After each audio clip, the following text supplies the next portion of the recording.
held its breath, the girl of grace was chosen not by man, but by God.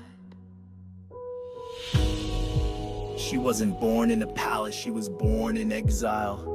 A child of captivity, descendant of Benjamin's tribe.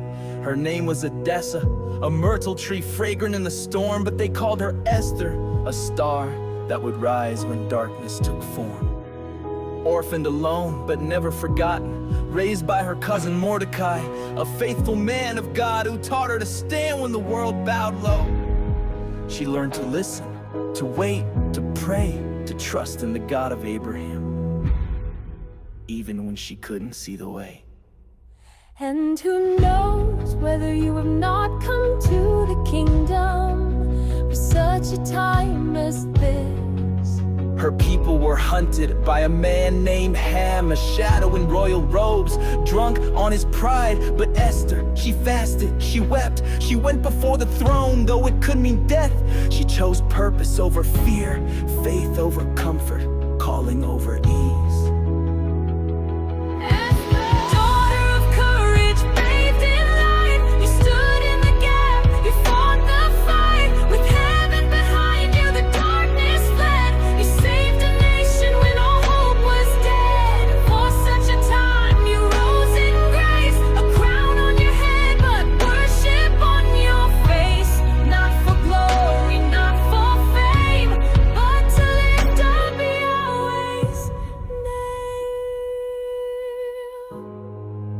Days, no bread, no water, only prayer, only silence, only God.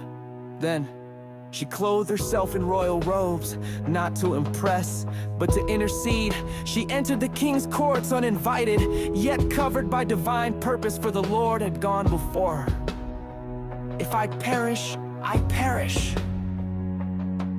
That's not weakness, that's warfare, that's obedience laced in fire. She prepared the feast, she waited for the moment, and with wisdom heaven breathed. She exposed the enemy with words sharp as swords, bathed in grace and holy timing. Her people were spared, the gallows reversed, the villain undone, and a decree of death turned to a song of life.